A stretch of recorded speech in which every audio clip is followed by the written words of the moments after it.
அனைத்து நண்பர்களுக்கும் வணக்கம். இன்றைய வகுப்பில் நம்ம முன்பு வகுப்பின் தொடர்ச்சியாக இன்றைய வகுப்பில் 7ஆம் வகுப்பின் இயல் 3இல் உள்ள ஒரு வரி வினாக்கள் தான் பார்க்க போகிறோம். வாங்க பாடத்துக்குள்ள போகலாம். முதல் தலைப்பு புலி தங்கிய குகை. இந்த புலி தங்கிய குகை என்பது எந்த நூலில் இடம்பெற்றுள்ளது அப்படின்னா, புலி தங்கிய குகை என்பது புறநானூற்றில் இடம்பெற்றுள்ளது. இந்த புறநானூற்றில் 86வது பாடலாக இந்த புலி தங்கிய குகை இடம்பெற்றுள்ளது. இந்த புலி தங்கிய குகையினுடைய ஆசிரியர்னா காவற்பெண்டு. புலி தங்கிய குகையினுடைய ஆசிரியர்னா காவற்பெண்டு. இது எந்த நூலில் இடம்பெற்றுள்ளதுன்னா புறநானூற்றில் 86வது பாடலாக இடம்பெற்றுள்ளது. முதல் கொஸ்டின் பாருங்க. பழங்காலம் முதலே கல்வியிலும் வீரத்திலும் சிறந்து விளங்கியவர்கள் தமிழர்கள். பழங்காலம் முதலே கல்வியிலும் வீரத்திலும் சிறந்து விளங்கியவர்கள் தமிழர்கள். இரண்டாவது கொஸ்டின். நாட்டை காக்க போர்க்களம் செல்வதை தம் முதன்மை கடமைகளில் ஒன்றாக கருதியவர்கள் யாருன்னா தமிழர்கள். நாட்டை காக்க போர்க்களம் செல்வதை தம் முதன்மை கடமைகள் ஒன்றாக கருதியவர்கள் தமிழர்கள். தமிழர்கள் பழங்காலம் முதலே கல்வியிலும் வீரத்திலும் சிறந்து விளங்கினார்கள். அவர்கள் தம் நாட்டை காக்க போர்க்களம் செல்வதை தம் முதன்மை கடமைகள் ஒன்றாக கருதினர். மூன்றாவது கொஸ்டின். சிற்றில் நாற்றூன் பற்றி நின் மகன் என தொடங்கும் பாடலை பாடியவர்னா காவற்பெண்டு. சிற்றில் நாற்றூன் பற்றி நின் மகன் என தொடங்கும் பாடலை பாடியவர் என காவற்பெண்டு. நான்காவது கொஸ்டின். புலி தங்கிய குகை என்னும் பாடலில் தன் மகன் எங்கு இருக்கக்கூடும் என புலவர் கூறுகிறானா போர்க்களத்தில். புலி தங்கிய குகை என்னும் பாடலில் தன் மகன் எங்கு இருக்கக்கூடும் என புலவர் கூறுகிறார் போர்க்களத்தில். அஞ்சாவது கொஸ்டின். பொறுத்துக. யாண்டு என்பது எங்கே? யாண்டு என்பது எங்கே? சிற்றில் என்பது சிறுவீடு. சிற்றில் என்பது சிறுவீடு. கல் அலை என்பது கற்குகை. கல் அலை என்பது கற்குகை. ஈன்ற வயிறு என்பது பெற்றெடுத்த வயிறு. ஈன்ற வயிறு என்பது பெற்றெடுத்த வயிறு. நின் என்பது உன். நின் உன். அறியேன் என்பது நான் அறியவில்லை. அறியேன் என்பது நான் அறியவில்லை. ஆறாவது கொஸ்டின்.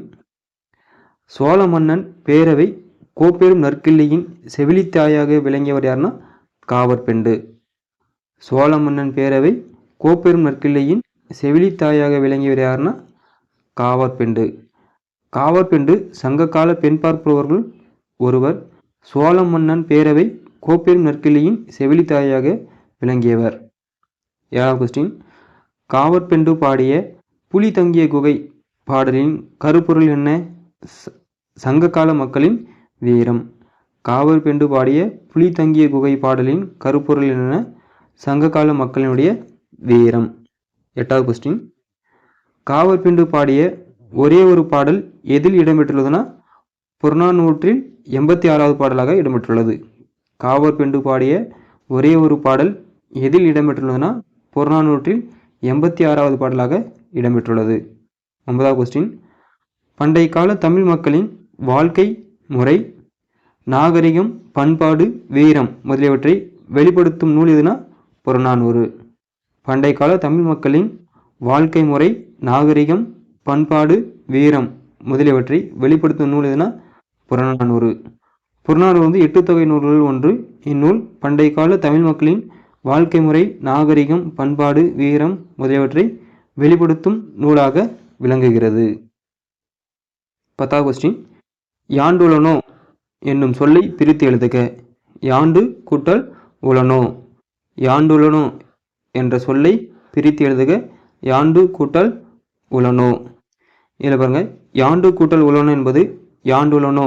இதில் யான் அந்த இட்டானது எப்படி பிரிக்கணும்னா, அந்த டூவானதை இட்குட்டல் ஊ என பிரிக்கும்போது இதில் என்ன ஆகுதுன்னா இட்குட்டல் ஊ உளனோ என்பதில் உயிரின் ஊக்குரல் மெய்விட்டு ஓடும். இதில் இருக்கக்கூடிய இந்த உயிரின் ஊக்குரல் மெய்விட்டு ஓடும் என்னும் விதிப்படி ஊ கெட்டது. பின் உடல் மேல் உயிர் ஒன்றுவது இயல்பே. இந்த ஊ கெட்ட பின்னாடி இந்த உளனில் இருக்கக்கூடிய இந்த ஊவானது இந்த இட்டுனுடைய உடல் மேல் உயிர் ஒன்றுவது இயல்பு என்ற விதிப்படி இணைந்து எப்படி ஆகுதுன்னா இட்குற்றல் ஊவாக மாறுகிறது. அப்போ என்ன ஆகுதுன்னா இயல்பு என்னும் விதிப்படி யாண்டு கூட்டல் உளனோ என்பது யாண்டுளனோ என்றானது. அடுத்து 11வது கொஸ்டின் பாருங்கள். கல் கூட்டல் அலை சேர்த்து எழுதுக கல்லலை. கல் கூட்டல் அலை சேர்த்து எழுதுக கல்லலை. அடுத்த பாடம் வந்து பார்க்கக்கூடியது பாஞ்சை வளம். இது பாஞ்சாலம் குறிச்சினுடைய வளத்தை தான் பார்க்க போகிறோம். அதுதான் இங்கே நம்மளுக்கு பாடத்தலைப்பு வந்து பாஞ்சை வளம் கொடுக்கப்பட்டுள்ளது. 12வது கொஸ்டின் பாருங்கள். பாஞ்சை வளம் என்பது எவ்வகை கதை பாடல்னா வரலாற்று கதைப்பாடல். பாஞ்சை வளம் என்பது எவ்வகை கதைப்பாடல்? வரலாற்று கதைப்பாடல். பாஞ்சை வளம் என்பது வீரபாண்டிய கட்டபொம்மனின் வரலாற்றை கூறுவதால் இது வரலாற்று கதைப்பாடல் ஆகும். 13வது கொஸ்டின் பாருங்க. பொறுத்துக. சூரன் என்பது வீரன். சூரன் என்பது வீரன். பொக்கிஷம் என்பது செல்வம். பொக்கிஷம் என்பது செல்வம். சாஸ்தி என்பது மிகுதி. சாஸ்தி என்பது மிகுதி. விஸ்தாரம் என்பது பெரும் பரப்பு.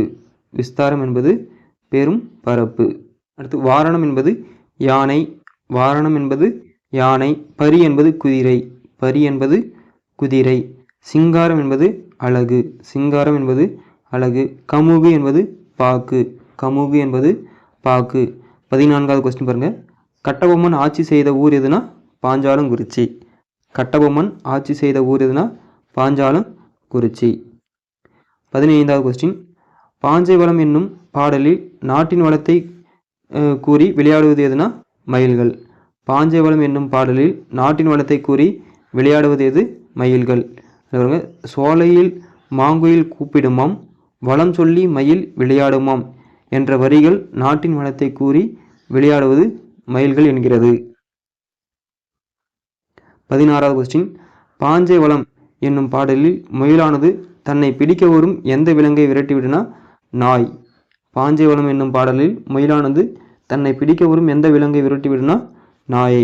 முயல் நாயை விரட்டிடுமாம், நல்ல முனைப்புள்ள பாஞ்சால நாட்டினிலே என்னும் வரிகள் வீரமிகுந்த நாடாகிய பாஞ்சாலங்குறிச்சியில் உள்ள முயலானது தன்னை பிடிக்க வரும் வேட்டை நாயை எதிர்த்து விரட்டிவிடும்.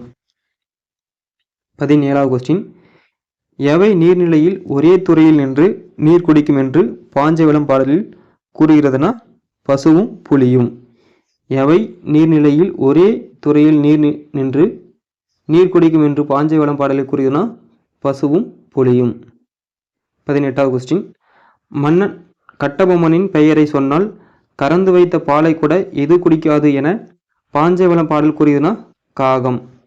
மன்னன் கட்டபொம்மனின் பெயரை சொன்னால் கறந்து வைத்த பாலை கூட எது குடிக்காது என பாஞ்சை வளம் பாடல் கூறுகிறதுனா காகம். 19வது கொஸ்டின். பாஞ்சை வளம் என்னும் வரலாற்று கதைப்பாடல் எந்த நூலில் இருந்து எடுக்கப்பட்டுள்ளதுனா வீரபாண்டிய கட்டபொம்மு கதைப்பாடல். பாஞ்சை வளம் என்னும் வரலாற்று கதைப்பாடல் எந்த நூலில் இருந்து எடுக்கப்பட்டுள்ளதுனா வீரபாண்டிய கட்டபொம்மு கதைப்பாடல். 20வது கொஸ்டின். வீரபாண்டிய கட்டபொம்மு கதைப்பாடல் என்னும் நூலை தொகுத்தவர் யாருன்னா நா வனம மாலை. வீரபாண்டிய கட்டபொம்மு கதைப்பாடல் என்னும் நூலை தொகுத்தவர் யாருன்னா நா வனம மாலை. 21வது கொஸ்டின். பாஞ்சாலங்குறிச்சிக்கு திருவாக்கு அருள்பவர் சக்கமாதேவி. பாஞ்சாலங்குறிச்சிக்கு திருவாக்கு அருள்பவர் சக்கமாதேவி. 22வது கொஸ்டின். பாஞ்சாலங்குறிச்சி நாட்டிற்கு அழகு சேர்ப்பவைகள் எவைனா புதுமையான தெரு வீதிகளும் பெரும்பரப்பில் அமைந்த கடைகளும். புதுமையான தெரு வீதிகளும் பெரும்பரப்பில் அமைந்த கடைகளும், பூஞ்சோலைகள், சந்தன மரச்சோலைகள், ஆறுகள், நெல் வயல்கள், பாக்கு தோப்புகள் இவை அனைத்தும் பாஞ்சாலங்குறிச்சி நாட்டிற்கு அழகு சேர்ப்பவைகள். 23வது கொஸ்டின். ஊர்வலத்தின் முன்னால் அசைந்து வருவது வாரணம். வாரணம் என்பது என்னது? யானை. வாரணம் என்பது யானை. 24வது கொஸ்டின். மெத்தை வீடு என குறிப்பிடப்படுவது மாடி வீடு. மெத்தை வீடு என குறிப்பிடுவது மாடி வீடு. 25வது கொஸ்டின். பூட்டு கதவுகள் பிரித்து எழுதுக. பூட்டும் கூட்டல் கதவுகள். பூட்டும் கதவுகள் என்பதை பிரித்து எழுதுவது பூட்டும் கூட்டல் கதவுகள் என பிரியும். 26வது கொஸ்டின். தோரண மேடை பிரித்து எழுதும் பொழுது தோரணம் கூட்டல் மேடை என பிரியும். 27வது கொஸ்டின். வாசல் கூட்டல் அலங்காரம் சேர்த்து எழுதும் பொழுது வாசல் அலங்காரம். இங்கு ஒரு இல் இருக்கு, இங்கு ஒரு ஆ இருக்கு. இரண்டும் இணையும் போது இல் கூட்டல் ஆனது லாவாக மாறும். அப்போ வாசல் அலங்காரம். அடுத்த பாடம் வந்து தேசம் காத்த செம்மல் பசுமுன் முத்துராமலிங்க தேவர் என்ற உரைநடை பகுதி தான் பார்க்க வரும். அதில் பாருங்கள் 28வது கொஸ்டின். தேசியம் காத்தல் செம்மல் என்பவர் யாருன்னா முத்துராமலிங்க தேவர். தேசியம் காத்த செம்மல் என்பவர் யாருன்னா முத்துராமலிங்க தேவர். 29வது கொஸ்டின். தேசியம் உடல் தெய்வீகம் என்று மக்கள் தொண்டு செய்தவர் யாருன்னா பசும்பொன் முத்துராமலிங்க தேவர்.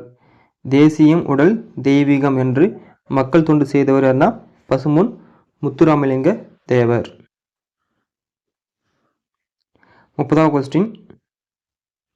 கொஸ்டின். வீர பேச்சால் தியாகிகளையும் விவேக பேச்சால் அறிவாளிகளையும் உண்டாக்கியவர் பசும்பொன் முத்துராமலிங்க தேவர். வீர பேச்சால் தியாகிகளையும் விவேக பேச்சால் அறிவாளிகளையும் உண்டாக்கியவர் பசும்பொன் முத்துராமலிங்க தேவர். 31வது கொஸ்டின். பசும்பொன் முத்துராமலிங்க தேவர் சுத்த தியாகி என்று யாரால் பாராட்டப்பட்டார்? தந்தை பெரியார். பசும்பொன் முத்துராமலிங்க தேவர் சுத்த தியாகி என்று யாரால் பாராட்டப்பட்டார்னா தந்தை பெரியாரால். 32வது கொஸ்டின். சுத்த தியாகி என்பவர் யார்? பசும்பொன் முத்துராமலிங்க தேவர். சுத்த தியாகி என்பவர் யார்? பசும்பொன் முத்துராமலிங்க தேவர். 33வது கொஸ்டின். முத்துராமலிங்க தேவர் பிறந்த ஆண்டு அக்டோபர் 30, 1908 ஆண்டு. முத்துராமலிங்க தேவர் பிறந்த ஆண்டு அக்டோபர் 30, 1908. 34வது கொஸ்டின். பசும்பொன் முத்துராமலிங்க தேவர் பிறந்த ஊர் ராமநாதபுரம் மாவட்டம் பசும்பொன். பசும்பொன் முத்துராமலிங்க தேவர் பிறந்த ஊர் எதுனா ராமநாதபுரம் மாவட்டத்தில் உள்ள பசும்பொன். 35வது கொஸ்டின். பசும்பொன் முத்துராமலிங்க தேவர் பெற்றோர் உக்கிரபாண்டிய தேவர், இந்திராணி அம்மையார். பசும்பொன் முத்துராமலிங்க தேவர் பெற்றோர் உக்கிரபாண்டிய தேவர், இந்திராணி அம்மையார். 36வது கொஸ்டின். தென்னாட்டு சிங்கம் என்று தேவரை சொன்னால் அது சால பொருந்தும் என்றவர் யாருன்னா அறிஞர் அண்ணா. தென்னாட்டு சிங்கம் என்று தேவரை சொன்னால் அது சால பொருந்தும் என்றவர் யாருன்னா அறிஞர் அண்ணா.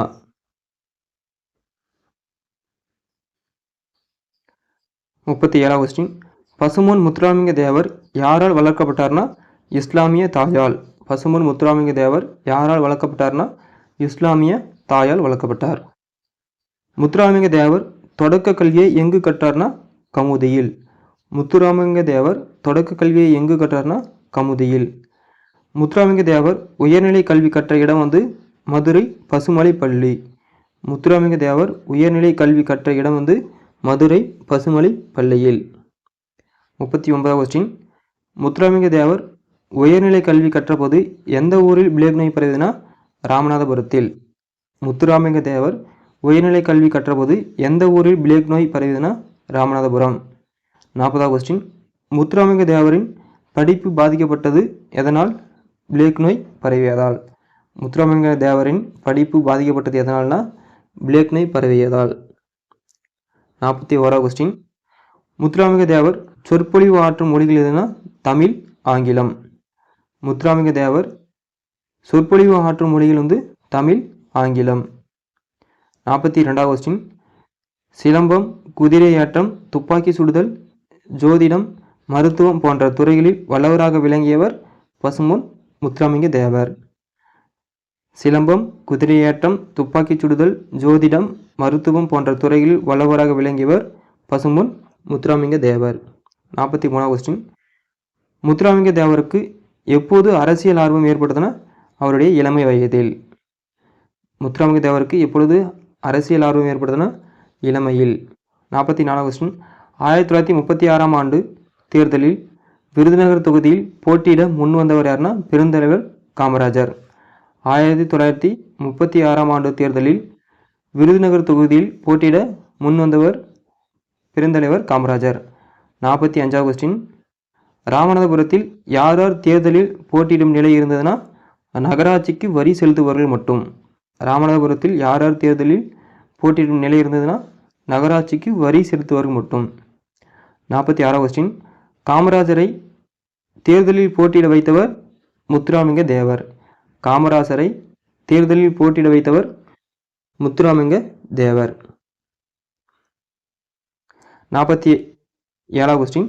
ஆட்டுக்குட்டியை வாங்கி காமராஜர் பெயரில் வரி செலுத்தியவர் யாருன்னா முத்துராமலிங்க தேவர். ஆட்டுக்குட்டியை வாங்கி காமராஜர் பெயரில் வரி செலுத்தியவர் யாரு? முத்துராமலிங்க தேவர். முத்துராமலிங்க தேவர் காமராஜர் பெயரில் நகராட்சிக்கு வரி செலுத்துவதற்காக வாங்கப்பட்டது எதுனா ஆட்டுக்குட்டி. முத்துராமலிங்க தேவர் காமராஜர் பெயரில் நகராட்சிக்கு வரி செலுத்துவதற்காக வாங்கப்பட்டது எதுனா ஆட்டுக்குட்டி. 50வது கொஸ்டின், தென்னிந்தியாவில் வாய்ப்பூட்டு சட்டம் யாருக்காக போட்டப்பட்டதுன்னா பசும்பொன் முத்துராமலிங்க தேவருக்காக. தென்னிந்தியாவில் வாய்ப்பூட்டு சட்டம் யாருக்காக போடப்பட்டது? பசும்பொன் முத்துராமலிங்க தேவருக்காக போடப்பட்டது. 51வது கொஸ்டின், வட இந்தியாவில் வாய்ப்பூட்டு சட்டம் யாருக்கு போடப்பட்டதுன்னா பாலகங்காதர திலகருக்கு. வட இந்தியாவில் வாய்ப்பூட்டு சட்டம் யாருக்கு போடப்பட்டது? பாலகங்காதர திலகருக்கு. 52வது, வாய்ப்பூட்டு சட்டம் யாருக்காக யாரால் போடப்பட்டது? ஆங்கிலேயர்களால் முத்துராமலிங்க தேவருக்கு போடப்பட்டது. வாய்ப்பூட்டு சட்டம் யாருக்காக யாரால் போடப்பட்டதுன்னா ஆங்கிலேயர்களால் முத்துராமலிங்க தேவருக்கு போடப்பட்டது. 53வது கொஸ்டின், தேசம் காத்த செம்மல் என்று முத்துராமலிங்க தேவரை அழைத்தவர் திருவி கல்யாண சுந்தரனார். தேசம் காத்த செம்மல் என்று முத்துராமலிங்க தேவரை அழைத்தவர் யாருன்னா திருவி கல்யாண சுந்தரனார். 54வது கொஸ்டின், வங்க சிங்கம் என்று போற்றப்பட்டவர் நேதாஜி சுபாஷ் சந்திர போஸ். வங்க சிங்கம் என்று போற்றப்பட்டவர் யாருன்னா நேதாஜி சுபாஷ் சந்திர போஸ். நேதாஜி என அழைக்கப்படுவர் யாருன்னா சுபாஷ் சந்திர போஸ். நேதாஜி என அழைக்கப்படுவர் யாருன்னா சுபாஷ் சந்திர போஸ். 56வது கொஸ்டின், யாருடன் முத்துராமலிங்க தேவர் நெருங்கிய தொடர்பு ஏற்படுத்தி கொண்டார்னா சுபாஷ் சந்திர போஸுடன். யாருடன் முத்துராமலிங்க தேவர் நெருங்கிய தொடர்பு ஏற்படுத்தி கொண்டார்னா சுபாஷ் சந்திர போஸுடன். 57வது கொஸ்டின், முத்துராமலிங்க தேவரின் அரசியல் குரு யாருன்னா நேதாஜி சுபாஷ் சந்திர போஸ். முத்துராமலிங்க தேவரின் அரசியல் குரு யாருன்னா நேதாஜி சுபாஷ் சந்திர போஸ். 58வது கொஸ்டின், மதுரைக்கு சுபாஷ் சந்திர போஸ் எப்போது வந்தார்னா செப்டம்பர் 6, 1939ஆம் ஆண்டு. மதுரைக்கு சுபாஷ் சந்திர போஸ் எப்போது வந்தார்னா செப்டம்பர் 6, 1939ஆம் ஆண்டு. 59வது கொஸ்டின், சுபாஷ் சந்திர போஸுக்கு மதுரை வருமாறு அழைப்பு விடுத்தவர் யாருன்னா முத்துராமலிங்க தேவர். சுபாஷ் சந்திர போஸுக்கு மதுரைக்கு வருமாறு அழைப்பு விடுத்தவர் யாருன்னா முத்துராமலிங்க தேவர். 60வது கொஸ்டின், மதுரைக்கு வருமாறு முத்துராமலிங்க தேவர் யாரை அழைத்தார்? சுபாஷ் சந்திர போஸை அழைத்தார். மதுரைக்கு வருமாறு முத்துராமலிங்க தேவர் யாரை அழைத்தார்? சுபாஷ் சந்திர போஸை அழைத்தார். 61வது கொஸ்டின், யாருடைய முயற்சியால் இந்திய தேசிய இராணுவத்தில் தமிழர்கள் இணைந்தனர்? பசும்பொன் முத்துராமலிங்க தேவர். யாருடைய முயற்சியால் இந்திய தேசிய இராணுவத்தில் தமிழர்கள் இணைந்தனர்? பசும்பொன் முத்துராமலிங்க தேவர். 62வது கொஸ்டின், நேதாஜி என்னும் இதழ் வார இதழ். நேதாஜி என்னும் இதழானது வார இதழ். 63வது கொஸ்டின், நேதாஜி என்னும் பெயரில் வார இதழ் நடத்தியவர் யாருன்னா பசும்பொன் முத்துராமலிங்க தேவர். நேதாஜி என்னும் பெயரில் வார இதழ் நடத்தியவர் யாருன்னா பசும்பொன் முத்துராமலிங்க தேவர். 64வது கொஸ்டின், தனது பேச்சாற்றால் அனைவரையும் கவர்ந்தவர் யாருன்னா பசும்பொன் முத்துராமலிங்க தேவர். தனது பேச்சாற்றால் அனைவரையும் கவர்ந்தவர் யாருன்னா பசும்பொன் முத்துராமலிங்க தேவர். 65வது கொஸ்டின், முத்துராமலிங்க தேவரின் முதல் உரை விவேகானந்தரின் பெருமை. முத்துராமலிங்க தேவரின் முதல் உரை யாரை பற்றியதுன்னா விவேகானந்தரின் பெருமை பற்றி. 66வது கொஸ்டின், முத்துராமலிங்க தேவரின் முதல் உரைநடை நடந்த இடம் சாயல்குடி. முத்துராமலிங்க தேவரின் முதல் உரைநடை நடந்த இடம் சாயல்குடி. 67வது கொஸ்டின், முத்துராமலிங்க தேவரின் முதல் உரை நடந்த கால அளவு 3 மணி நேரம். முத்துராமலிங்க தேவரின் முதல் உரை நடந்த கால அளவு 3 மணி நேரம். 68வது கொஸ்டின், முத்துராமலிங்க தேவரின் முதல் உரையின் போது உடன் இருந்தவர்கள் யாருன்னா பெருந்தலைவர் காமராஜர். முத்துராமலிங்க தேவரின் முதல் உரையின் போது உடன் இருந்தவர் யாருன்னா பெருந்தலைவர் காமராஜர். 69வது கொஸ்டின், இது போன்ற பேச்சை நான் கேட்டதில்லை என்று காமராஜர் யாரை குறிப்பிடுகிறார்னா பசும்பொன் முத்துராமலிங்க தேவரை. இது போன்ற பேச்சை நான் கேட்டதில்லை என்று காமராஜர் யாரை குறிப்பிடுகிறார்னா பசும்பொன் முத்துராமலிங்க தேவரை. 70வது கொஸ்டின், முத்துராமலிங்க தேவர் நினைவிடம் எங்கு உள்ளதுன்னா பசும்பொன்னில். முத்துராமலிங்க தேவரினுடைய நினைவிடம் எங்கு உள்ளது? பசும்பொன்னில் உள்ளது. 71வது கொஸ்டின், முத்துராமலிங்க தேவரின் உருவப்படம் அமைந்துள்ள இடம் வந்து தமிழக சட்டமன்றம். முத்துராமலிங்க தேவரனுடைய உருவப்படம் எங்குள்ளதுன்னா தமிழக சட்டமன்றத்தில். முத்துராமலிங்க தேவருக்கு அரசு சார்பாக எங்கு சிலை அமைக்கப்பட்டுள்ளதுன்னா சென்னையில். முத்துராமலிங்க தேவருக்கு அரசு சார்பாக எங்கு சிலை அமைக்கப்பட்டுள்ளதுன்னா சென்னையில். முத்துராமலிங்க தேவரின் சிலை அமைந்துள்ள இடம் வந்து எங்கன்னா இந்திய நாடாளுமன்ற வளாகம். முத்துராமலிங்க தேவரினுடைய சிலை அமைந்துள்ள இடம் வந்து இந்திய நாடாளுமன்ற வளாகத்தில் அமைந்துள்ளது. 74வது கொஸ்டின், முத்துராமலிங்க தேவருக்கு அஞ்சல் தலை வெளியிட்ட ஆண்டு 1995. முத்துராமலிங்க தேவருக்கு அஞ்சல் தலை வெளியிட்ட ஆண்டு 1995. 75வது கொஸ்டின், தென்னாட்டு சிங்கம் என்பவர் யாருன்னா முத்துராமலிங்க தேவர். தென்னாட்டு சிங்கம் என்பவர் யாரு? முத்துராமலிங்க தேவர். 76வது கொஸ்டின், முத்துராமலிங்க தேவரின் பேச்சு தொடங்கியதும் சிங்கத்தின் முழக்கம் போல் இருந்தது என்று கூறியவர் அறிஞர் அண்ணா. முத்துராமலிங்க தேவரின் பேச்சு தொடங்கியதும் சிங்கத்தின் முழக்கம் போல் இருந்தது என்று கூறியவர் அறிஞர் அண்ணா.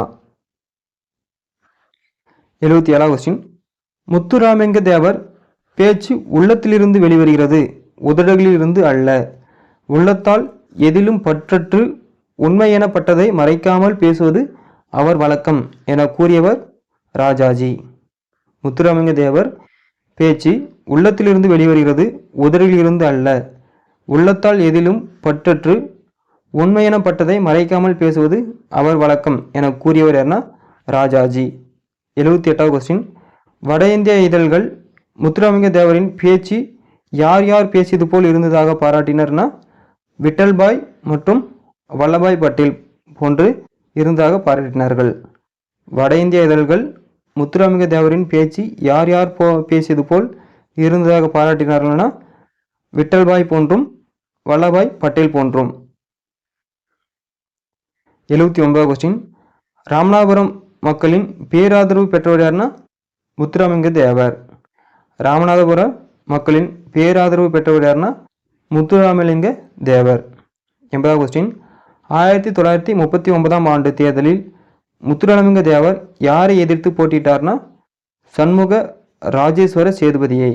1939ஆம் ஆண்டு தேர்தலில் முத்துராமலிங்க தேவர் யாரை எதிர்த்து போட்டியிட்டார்? சண்முக ராஜேஸ்வர சேதுபதியை. 81வது கொஸ்டின், லண்டனில் பாரிஸ்டருக்காக படித்து வந்தவர் யாருன்னா KTK தங்கமணி. லண்டனில் பாரிஸ்டருக்கு படித்து வந்தவர் யாருன்னா KTK தங்கமணி. 82வது கொஸ்டின், ராமநாதபுரம் மன்னரை எதிர்த்து போட்டியிட்டு வெற்றி பெற்றவர் யாருன்னா முத்துராமலிங்க தேவர். ராமநாதபுரம் மன்னரை எதிர்த்து போட்டியிட்டு வெற்றி பெற்றவர் யாருன்னா முத்துராமலிங்க தேவர்.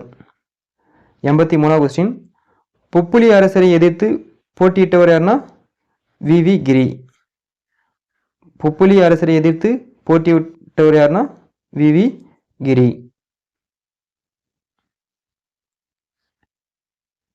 84வது கொஸ்டின், எந்த தேர்தலில் முத்துராமலிங்க தேவரால் பரப்புரை செய்ய இயலாமல் போனது?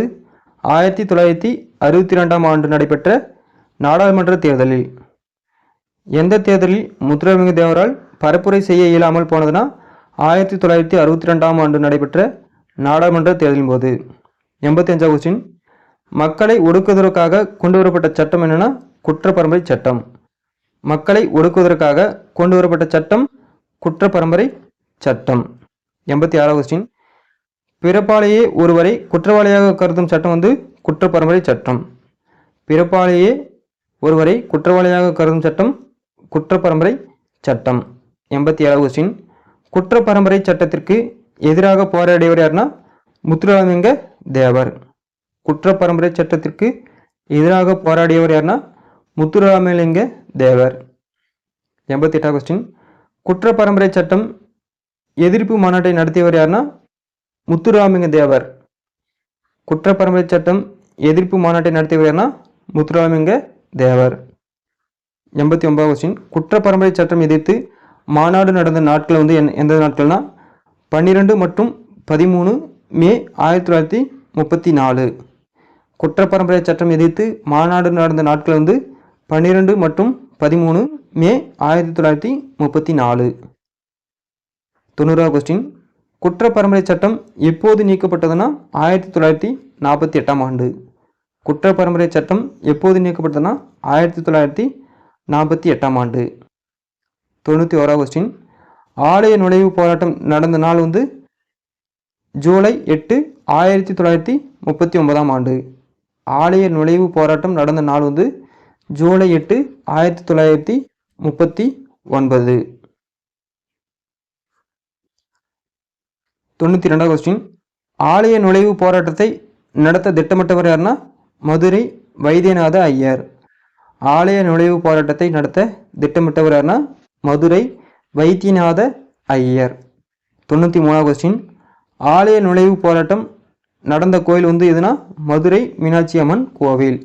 ஆலய நுழைவு போராட்டம் நடந்த கோவில் எதுனா மதுரை மீனாட்சி அம்மன் கோவில்.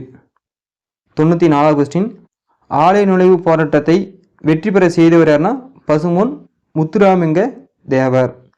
ஆலய நுழைவு போராட்டத்தை வெற்றி பெற செய்தவர் யாருன்னா பசும்பொன் முத்துராமலிங்க தேவர். 95வது கொஸ்டின், எங்கிருந்து முத்துராமலிங்க தேவர் அச்சர்களை அழைத்து வந்தார்னா திருச்சூழியிலிருந்து.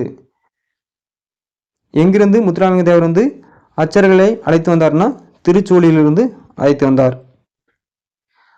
96வது கொஸ்டின், ஜமீன் விவசாயிகள் சங்கம் என்ற அமைப்பை ஏற்படுத்தியவர் யாருன்னா பசும்பொன் முத்துராமலிங்க தேவர். ஜமீன் விவசாயிகள் சங்கம் என்ற அமைப்பை ஏற்படுத்தியவர்னா பசும்பொன் முத்துராமலிங்க தேவர். 97வது கொஸ்டின், தனது நிலங்களை உழுபவருக்கு பங்கிட்டு கொடுத்தவர் யாருன்னா முத்துராமலிங்க தேவர். தனது நிலங்களை உழுபவருக்கு பங்கிட்டு கொடுத்தவர் யாருன்னா முத்துராமலிங்க தேவர். பாரத மாதா கூட்டுறவு பண்டச்சாலை ஏற்படுத்தியவர் யாருன்னா முத்துராமலிங்க தேவர். பாரத மாதா கூட்டுறவு பண்டச்சாலை ஏற்படுத்தியவர் யாருன்னா முத்துராமலிங்க தேவர். 99வது கொஸ்டின், 1938 23 தொழிலாளர் சங்கங்களின் தலைவராக இருந்தவர் யாருன்னா முத்துராமலிங்க தேவர். 1938 23 தொழிலாளர் சங்கங்களின் தலைவராக இருந்தவர் யாருன்னா முத்துராமலிங்க தேவர். 100வது கொஸ்டின், மதுரை நூற்பு ஆலை தொழிலாளர்களின் உரிமைக்காக முத்துராமலிங்க தேவர் யாருடன் இணைந்து போராடினார்னா தோழர் ப. ஜீவானந்தம். மதுரை நூற்பு ஆலை தொழிலாளர்களின் உரிமைக்காக முத்துராமலிங்க தேவர் யாருடன் இணைந்து போராடினார்னா தோழர் ப. ஜீவானந்தத்துடன். அப்போது வந்து 7 மாதம் வந்து சிறை தண்டனை பெற்றார். 101வது கொஸ்டின், உழவர்களின் நலன் காக்க ராஜபாளையத்தில் போராட்டம் நடத்தியவர் யாருன்னா முத்துராமலிங்க தேவர். உழவர்களின் நலன் காக்க ராஜபாளையத்தில் போராட்டம் நடத்தியவர் யாருன்னா முத்துராமலிங்க தேவர். 102வது கொஸ்டின், பெண்களுக்கு மகப்பேறு காலத்தில் ஊதியத்துடன் கூடிய விடுப்பு வேண்டும் என்று போராடியவர் யாருன்னா பசும்பொன் முத்துராமலிங்க தேவர். 103வது கொஸ்டின், முத்துராமலிங்க தேவரின் சிறப்பு பெயர்கள் என்னன்னா வித்ய பாஸ்கர், பிரணவ கேசரி, சன்மார்க்க சண்டமாருதம், இந்து புத்த சமய மேதை. முத்துராமலிங்க தேவரனுடைய சிறப்பு பெயர்கள் என்னென்னா வித்ய பாஸ்கர், பிரணவ கேசரி, சன்மார்க்க சண்டமாருதம், இந்து புத்த சமய மேதை. 104வது கொஸ்டின், முத்துராமலிங்க தேவர் வாழ்நாள் நாட்கள் வந்து 20,075 நாட்கள். முத்துராமலிங்க தேவருடைய வாழ்நாள் நாட்கள் வந்து 20,075 நாட்கள். 105வது கொஸ்டின், முத்துராமலிங்க தேவர் சுதந்திர போராட்டத்திற்காக சிறையில் கழித்த நாட்கள் வந்து 4000 நாட்கள். முத்துராமலிங்க தேவர் சுதந்திர போராட்டத்திற்காக சிறையில் கழித்த நாட்கள் வந்து 4000 நாட்கள். 106வது கொஸ்டின், தான் வாழ்நாளில் 5இல் 1 பங்கினை சிறையில் கழித்த தியாகி சம்மல் யார்னா முத்துராமலிங்க தேவர். தன் வாழ்நாளில் 5இல் 1 பங்கினை சிறையில் கழித்த தியாகி சம்மல் யார்னா முத்துராமலிங்க தேவர். 107வது கொஸ்டின், 2ஆம் உலகப் போரின் போது முத்துராமலிங்க தேவர் அடைக்கப்பட்டிருந்த சிறை எதுனா தாமோ நகரில் உள்ள இராணுவ சிறையில். 2ஆம் உலகப் போரின் போது முத்துராமலிங்க தேவர் அடைக்கப்பட்டிருந்த சிறை எதுனா தாமோ நகரில் உள்ள இராணுவ சிறையில். 108ஆவது கொஸ்டின். முத்துராமலிங்க தேவர் பர்மா சென்ற வருடங்கள் 1936 மற்றும் 1955. முத்துராமலிங்க தேவர் பர்மா சென்ற வருடங்கள் எந்தெந்த வருடங்கள்னா 1936 மற்றும் 1955. 109ஆவது கொஸ்டின். முத்துராமலிங்க தேவர் மறைந்த நாள் எதுனா அக்டோபர் 30, 1963. முத்துராமலிங்க தேவர் மறைந்த நாள் எதுனா அக்டோபர் 30, 1963. 110ஆவது கொஸ்டின். முத்துராமலிங்க தேவர் சுதந்திர போராட்டத்தில் மிக தீவிரமாக ஈடுபட்டு கைது செய்து சிறை சென்ற இடங்கள் எதுனா அலிப்பூர், அமராவதி, தாமோ, கல்கத்தா, சென்னை, வேலூர் சிறைகள். முத்துராமலிங்க தேவர் சுதந்திர போராட்டத்தில் மிக தீவிரமாக ஈடுபட்டு கைது செய்து சிறை சென்ற இடங்கள் எதுனா அலிப்பூர் சிறை, அமராவதி சிறை, தாமோ சிறை, கல்கத்தா சிறை, சென்னை சிறை, வேலூர் சிறை. 111ஆவது கொஸ்டின். விவேகானந்தரின் தூதராக, நேதாஜியின் தளபதியாக, சக்தி சீலராக, முருக பக்தராக, ஆன்மீக புத்திரராக, தமிழ் பாடும் சித்திரராக, தென்பாண்டி சீமையின் முடிசூடா மன்னராக, நீதி வலுவா நேர்மையாளராக, புலமையில் கபிலராக, வலிமையில் கரிகாலனாக, கொடையில் கர்ணனாக, பக்தியில் பரம அம்சராக, இந்திய தாயின் நன்மகனாக விளங்கியவர் யாருன்னா பசும்பொன் முத்துராமலிங்க தேவர்.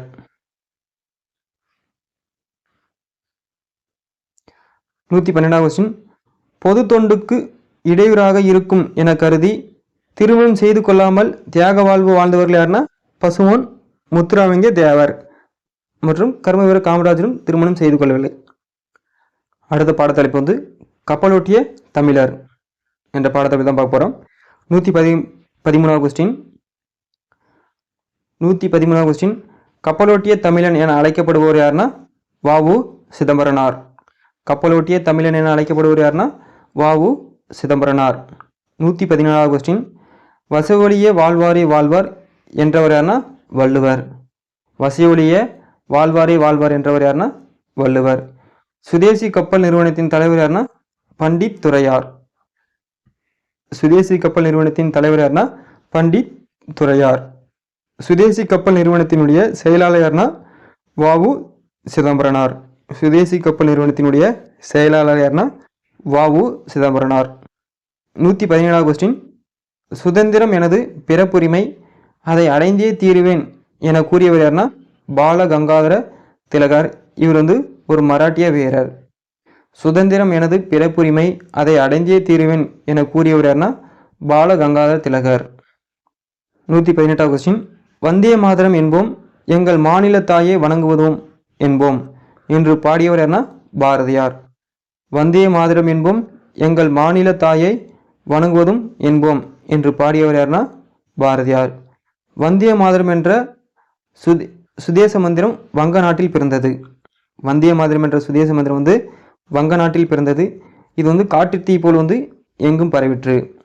வந்தே மாதரம் என்ற சுதேச மந்திரம் வங்க நாட்டில் பிறந்தது. இது காட்டுத்தீ போல் எங்கும் பரவிற்று. 119ஆவது கொஸ்டின். சிதம்பரனாருக்கு இரட்டை வாழ்நாள் சிறை தண்டனை வழங்கிய நீதிபதி யாருன்னா பின்கே. சிதம்பரனாருக்கு இரட்டை வாழ்நாள் சிறை தண்டனை வழங்கியவர் யாருன்னா பின்கே. 120ஆவது கொஸ்டின். சிதம்பரனாரின் பிரச்சாரத்தையும் பாரதியாரின் பாட்டையும் கேட்டால் செத்த பிணம் கூட உயிர் பெற்று எழும், புரட்சி ஓங்கும், அடிமைப்பட்ட நாடு 5 நிமிடங்களில் விடுதலை பெறும் என்று கூறியவர் யாருன்னா பின்கே. 120ஆவது கொஸ்டின். சிதம்பரனாரின் பிரச்சாரத்தையும் பாரதியாரின் பாட்டையும் கேட்டால் செத்த பிணம் கூட உயிர் பெற்று எழும், புரட்சி ஓங்கும், அடிமைப்பட்ட நாடு 5 நிமிடங்களில் விடுதலை பெறும் என்று கூறியவர்னா பின்கே. 121ஆவது கொஸ்டின். வ.உ.சி. அடைக்கப்பட்ட சிறை கோவை சிறை, கண்ணூர் சிறை. 6 ஆண்டுகள் அங்கு அடைக்கப்பட்டிருந்தார், கோவை மற்றும் கண்ணூர் சிறையில். 122ஆவது கொஸ்டின். கைவருந்த மெய்வருந்த செய்த பணியெல்லாம் தாய்நாட்டின் விடுதலைக்காக புரிந்த அருந்தவம் என்று உள்ள மகிழ்ந்தவர் யாருன்னா வாவு சிதம்பரனார். கைவருந்த மெய்வருந்த செய்த பணியெல்லாம் தாய்நாட்டின் விடுதலைக்காக புரிந்த அருந்தவம் என்று உள்ள மகிழ்ந்தவர் யாருன்னா வாவு சிதம்பரனார். 123வது கொஸ்டின். தொல்காப்பியத்தை படித்து படித்து என் தொல்லையெல்லாம் மறந்தேன், இந்நிலையை கற்று என் இன்னல்களை எல்லாம் வென்றேன் என்றவர் வாவு சிதம்பரனார். தொல்காப்பியத்தை படித்து படித்து என் தொல்லையெல்லாம் மறந்தேன், இந்நிலையை கற்று என் இன்னல்களை எல்லாம் வென்றேன் என்றவர் வாவு சிதம்பரனார். 124வது கொஸ்டின். மனம்போல் வாழ்வு என்ற ஹாலன் இயற்றிய நூலை மொழிபெயர்த்தவர்னா வாவு சிதம்பரனார். மனம்போல் வாழ்வு என்ற ஹாலன் இயற்றிய நூலை மொழிபெயர்த்தவர்னா வாவு சிதம்பரனார். 125வது கொஸ்டின். மெய்யறிவு மெய்யறம் என்ற நூல்களை இயற்றியவர்னா வாவு சிதம்பரனார். மெய்யறிவு மெய்யறம் என்ற நூல்களை இயற்றியவர்னா வாவு சிதம்பரனார். 126வது கொஸ்டின். பாய காண்பது சுதந்திர வெள்ளம், பணியே காண்பது வெள்ளையர் உள்ளம் என்று பாடியவர் வாவு சிதம்பரனார். பாய காண்பது சுதந்திர வெள்ளம், பணியே காண்பது வெள்ளையர் உள்ளம் என்று பாடியவர் வாவு சிதம்பரனார். 127வது கொஸ்டின். சொல்லின் செல்வர் என அழைக்கப்படுவர் யாருன்னா ராபி சேதுப்பிள்ளை. சொல்லின் செல்வர் என அழைக்கப்படுவர் யாருன்னா ராபி சேதுப்பிள்ளை. 128வது கொஸ்டின். தூத்துக்குடி நகரின் பெருமையை தம் பெருமையாக்கி கொண்டவர் யாருன்னா வாவு சிதம்பரனார். தூத்துக்குடி நகரனுடைய பெருமையை தம் பெருமையாக்கி கொண்டவர் யாருன்னா வாவு சிதம்பரனார். 129வது கொஸ்டின். தன்னலம் துறந்த தனி பெரும் தொண்டர் யாருன்னா வாவு சிதம்பரனார். தன்னலம் துறந்த தனி பெரும் தொண்டர் என்பவர் யாருன்னா வாவு சிதம்பரனார். 130வது கொஸ்டின். 300 ஆண்டுகளாக முத்துக்கரையில் முதன்மை பெற்று விளங்கிய தென்னாட்டு துறைமுகம் எதுனா தூத்துக்குடி. 300 ஆண்டுகளாக முத்துக்கரையில் முதன்மை பெற்று விளங்கிய தென்னாட்டு துறைமுகம் எதுனா தூத்துக்குடி.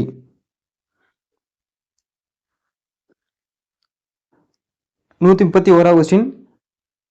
சாகித்ய அகாதமி விருது பெற்ற முதல் நூல் எதுனா தமிழ் இன்பன். சாகித்ய அகாதமி விருது பெற்ற முதல் நூல் எதுனா தமிழ் இன்பன். 132வது கொஸ்டின். தமிழ் இன்பன் நூலின் ஆசிரியர் யாருன்னா ராபி சேதுப்பிள்ளை. தமிழ் இன்பன் நூலின் ஆசிரியர்னா ராபி சேதுப்பிள்ளை. 133வது கொஸ்டின்.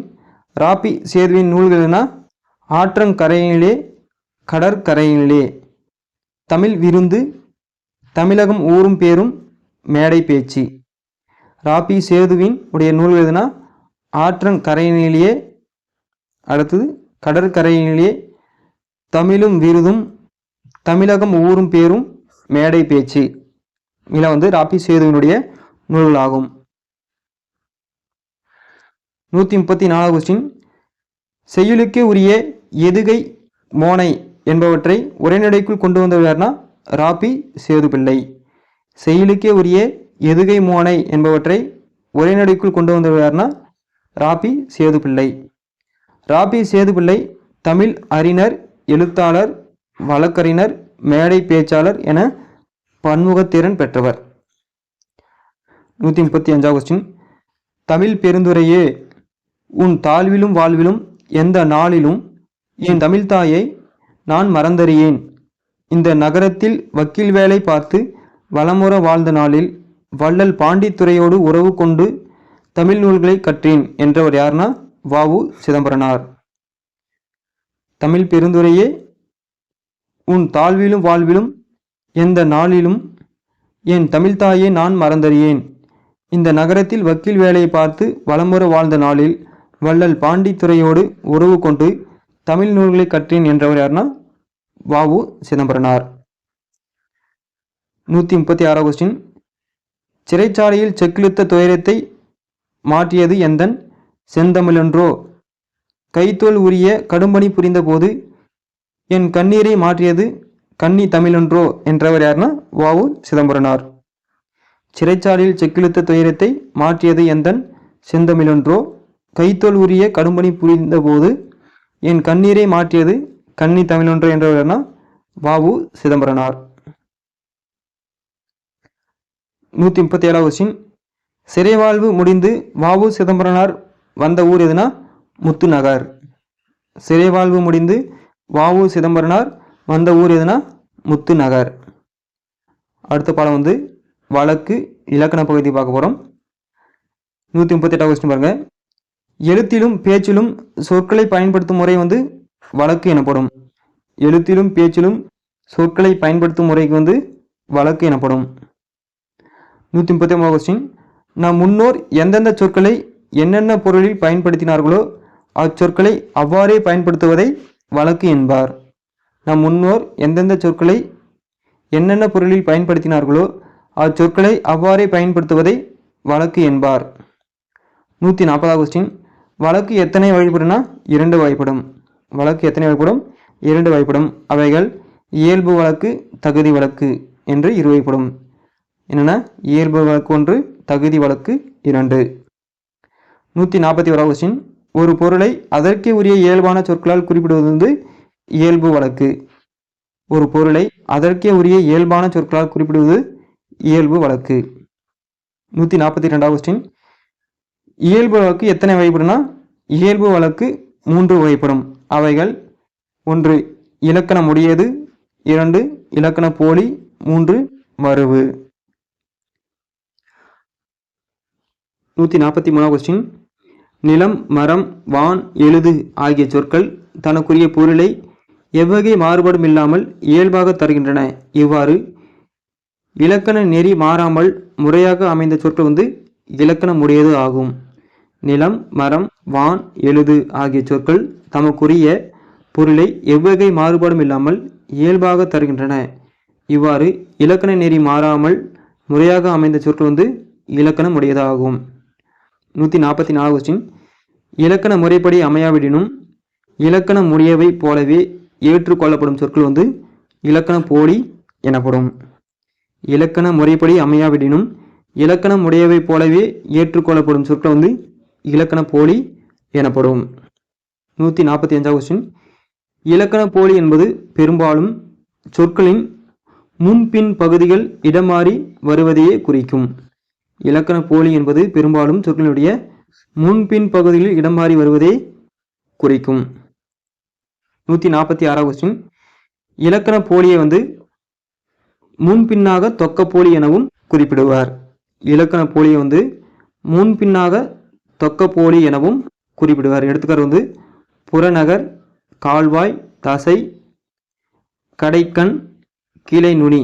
இதெல்லாம் பாருங்க எப்படியாச்சும் மாற்றிக்கலாம். புறநகர் என்பது நகர்ப்புறை, கால்வாய் என்பது வாய்க்கால், தசை என்பது சதை, கடைக்கான் என்பது கண்கடை, கிளை நுனி என்பது நுனிக்கிளை.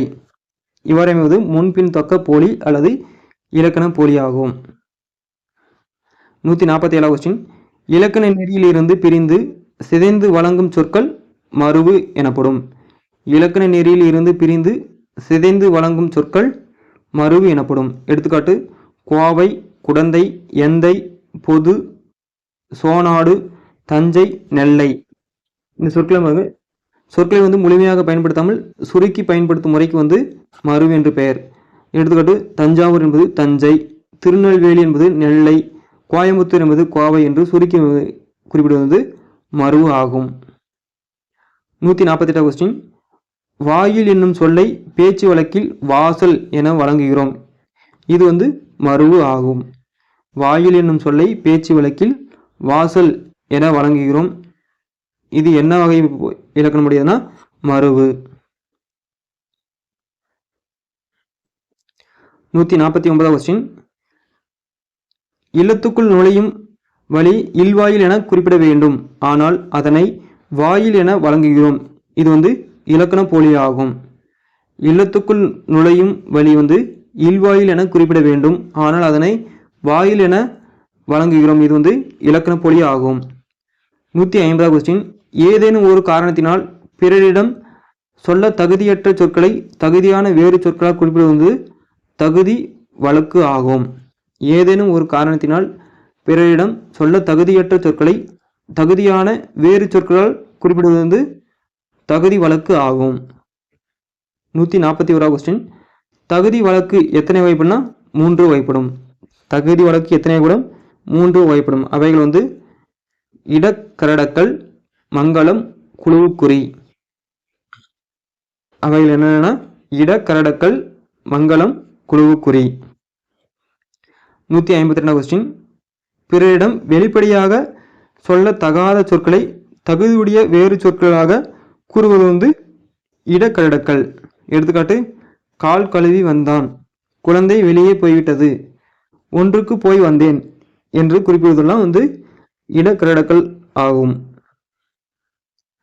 153 கொஸ்டின். மங்களமில்லாத சொற்களை மங்களமான வேறு சொற்களால் குறிப்பிடுவது மங்களம் என்பார். மங்களமில்லாத சொற்களை மங்களமான வேறு சொற்களால் குறிப்பதை மங்களம் என்பார். எடுத்துக்காட்டு பாருங்க, இங்கே இதை அமங்கல சொற்கள், இங்கே இருக்கிறதெல்லாம் மங்கள சொற்கள். செத்தார் என்பது துஞ்சினார், தற்காலத்தில் துஞ்சினார் என்பது இயற்கை ஏதினார் என்று மங்கள வார்த்தையாக சொல்கிறோம். ஓலை என்பது ஒரு அமங்கல சொல், இதை திருமுகம் என்று சொல்கிறோம். கருப்பாடு என்பது என்ற அமங்கல சொல்லை மங்களமாக எப்படின்னா வெள்ளாடு. விளக்கை அணை என்று அமங்கல சொற்களை விளக்கை குளிரவை என்று மங்கள சொற்களால் குறிப்பிடுகிறோம். சுடுகாடு என்பதை நன்காடு என்று மங்கள வார்த்தைகளால் குறிப்பிடுகிறோம். 154 கொஸ்டின். ஒரு குழுவினர் ஒரு பொருள் அல்லது செயலை குறிக்க தமக்குள் பயன்படுத்தி கொள்ளும் சொற்கள் குழுவுக்குறி. ஒரு குழுவினர் ஒரு பொருள் அல்லது செயலை குறிக்க தமக்குள் பயன்படுத்தி கொள்ளும் சொற்கள் குழுவுக்குறி. எடுத்துக்காட்டு பாருங்க, பொற்கொள்ளர்லாம் தங்கத்தை பொண்ணை பரி என்றும், யானை பாகலாம் ஆடையை காரை எனவும் பயன்படுத்துவது குறியாகும். அடுத்த இலக்கணம் போலி. 155 கொஸ்டின். ஒரு சொல்லின் முதலிலோ இடையிலோ இறுதியிலோ இயல்பாக இருக்க வேண்டிய ஓர் எழுத்திற்கு பதிலாக வேறு ஓர் எழுத்து இடம்பெற்று அதே பொருள் தருவது போலி எனப்படும். ஒரு சொல்லின் முதலிலோ இடையிலோ இறுதியிலோ இயல்பாக இருக்க வேண்டிய ஒரு எழுத்திற்கு பதிலாக வேறொரு எழுத்து இடம்பெற்று அதே பொருள் தருவது போலி எனப்படும். எடுத்துக்காட்டை பாருங்க, அறம் செய்ய விரும்பு என்று ஔவையார் குறிப்பிட்டுள்ளார். அதே போல் திருவள்ளுவர் அரண் வலியுறுத்தல் என்று குறிப்பிட்டுள்ளார். ஆனால் இங்கே அறம் என்பதும் அரண் என்பதும் ரெண்டுமே அறத்தை தான் குறிக்குது. ஆனால் அறம் அரண், இன்னு இருக்கு இம் இருக்கு, ஆனால் பொருள் ஒரே மாதிரி இருக்கு. இங்கே எழுத்து மாறுபட்டாலும் பொருள் மாறுபடல. இவை ஒரு போலி வகை ஆகும்.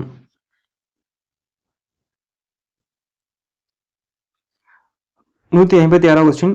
போலி என்னும் சொல் போல இருத்தல் என்பதிலிருந்து தோன்றியது. போலி என்னும் சொல் போல இருத்தல் என்பதிலிருந்து தோன்றியது. 157 கொஸ்டின். போலி எத்தனை வகைப்படும்னா 3 வகைப்படும். போலி எத்தனை வகைப்படும்? 3 வகைப்படும். அவை முதற்போலி, இடைப்போலி, கடைப்போலி. போலி எத்தனை வகைப்படும்? 3 வகைப்படும். அவைகள் முதற்போலி, இடைப்போலி, கடைப்போலி. 158 கொஸ்டின். சொல்லின் முதலில் இருக்க வேண்டிய எழுத்திற்கு பதிலாக வேறொரு எழுத்து அமைந்து அதே பொருள் தருவது முதற்போலி. சொல்லினுடைய முதலில் இருக்க வேண்டிய எழுத்திற்கு பதிலாக வேறொரு எழுத்து அமைந்து அதே பொருள் தருவது முதற்போலி. எடுத்துக்காட்டு பசல், பைசல். இங்கே பா என்பது இங்கே பையமாக இருக்கு, ஆனால் பொருள் மாறவில்லை, பைசல். மஞ்சு என்பது மைஞ்சு, மயில் என்பது மையல் என்று முதல் எழுத்து மட்டும் மாறி பொருள் அதே பொருளை தந்தால் அது முதற்போலி. 159 கொஸ்டின். சொல்லின் இடையில் இருக்க வேண்டிய எழுத்திற்கு பதிலாக வேறு ஒரு எழுத்து அமைந்து அதே பொருள் தருவது இடைப்போலி. எடுத்துக்காட்டு அமைச்சு என்பது அமைச்சு, மா என்பது மையாக மாறியிருக்கு. அதே மாதிரி இளஞ்சி என்பது இளைஞ்சி, அரையர் என்பது அரையார் என்று இடையில் உள்ள சொல் மட்டும் மாறி அமைந்துள்ளது, அதனால் இது இடைப்போலி. 160 கொஸ்டின். சொல்லின் இறுதியில் இருக்க வேண்டிய எழுத்திற்கு பதிலாக வேறு ஒரு எழுத்து அமைந்து அதே பொருளை தருவது கடைப்போலி ஆகும்.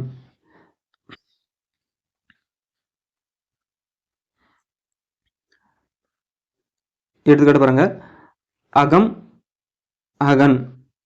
இங்க இருக்கக்கூடிய இம்மான கடைசி எழுத்தானது இங்க இன் மாறி இருக்கு. அதே மாதிரி நிலம், நிலன், இம்மானது இன்னாக மாறி இருக்கு. முகம், முகன். பந்தல், பந்தர். சாம்பல், சாம்பார். இதில் பாருங்க, அக்ரிணிய பெயர்களை இறுதியில் நிற்கும் மகர எழுத்திற்கு பதிலாக நகரம் கடைப்போலியாக வரும். இந்த 2 இது மட்டும் பார்த்து வச்சுக்கோங்க. அஃறிணை பெயர்கள் வந்து இறுதியில் நிற்கும் மகர எழுத்திற்கு பதிலாக வந்து நகரம் கடைப்பொழியாக வரும். இங்கே மகரமாக இருந்தால் இங்கே என்ன வரணும், கடைசியாக இருக்கிறது வந்து நகரமாக வரும். மா என்று வந்தால் நாவாகும். பாருங்க, இங்கே மா இருக்கா, நா. மகரம் என்று இடைப்பட்டால் நகரமாக வரும். மா நகரமாக வருது. அதே போல் வந்து லகர எழுத்திற்கு பதிலாக என்ன வரும்னா ரகர வந்து கடைப்பொழியாக வரும். எங்க லான்னு இருந்தால் ரா. இது அஃறிணையுடைய பெயர்களினுடைய இறுதியில் நிற்கும் பொழுது. இந்த போலி எழுத்துக்கள் வந்து கடைப்போலியில் வந்து அஃறிணை பெயர்கள் வந்து மகரம் வந்து எழுத்து வந்து கடைசியில் அமைந்திருந்தால் அது திரியும் பொழுது என்னவா மாறும்னா ஒரு நகர எழுத்தாக தான் கடைசியில் இடம்பெறும். அதே போல் லகர எழுத்து இடம்பெற்றிருந்தால் கடைசியாக வரக்கூடியதில் வந்து என்ன வரும்னா ரகரம் தான் வரும். அடுத்து 161வது கொஸ்டின் பாருங்க. சொல்லின் இயல்பாக அமைந்த எழுத்துக்களுக்கு பதிலாக எழுத்துக்கள் அனைத்தும் வேறுபட்டாலும் பொருள் மாறாமல் இருப்பது வந்து முற்றுப்போலி எனப்படும். சொல்லின் இயல்பாக அமைந்த எழுத்துக்களுக்கு பதிலாக எழுத்துக்கள் அனைத்தும் வேறுபட்டாலும் பொருள் மாறாமல் இருப்பது வந்து முற்றுப்போலி எனப்படும். எடுத்துக்காட்டு வந்து 5 என்பது 5. இதில் பாருங்க 5 என்ற எழுத்து அனைத்து எழுத்துக்களும் வந்து மாறி இருக்கு 5ன்னு. அப்போ இங்கே இருக்கிறது 5 தான் குறிக்கிறது, 5 என்பதும் 5 தான் குறிக்கிறது. இவ்வாறு அனைத்து எழுத்துக்களும் மாறுபட்டு ஒரே பொருளை கொடுத்தால் அது முற்றுப்போலி. 162வது கலைச்சொற்கள். பேல்ட் என்பது கதைப்பாடல், கரேஜ் என்பது கனிவு, எலிகியூஷன் என்பது பேச்சாற்றல், சாக்ரிஃபை என்பது தியாகம். பேல்ட் என்பது கதைப்பாடல், கரேஜ் என்பது கனிவு, எலிகியூஷன் என்பது பேச்சாற்றல், சாக்ரிஃபை என்பது தியாகம். இன்றைய வகுப்பில் வந்து நம்ம 7ஆம் வகுப்பினுடைய தமிழில் இயல் 3 முடிச்சிட்டோம். அடுத்த வகுப்பில் வந்து நம்ம 7ஆம் வகுப்பில் தமிழில் உள்ள 4வது இயல் வந்து பார்ப்போம். அனைவருக்கும் நன்றி, வணக்கம்.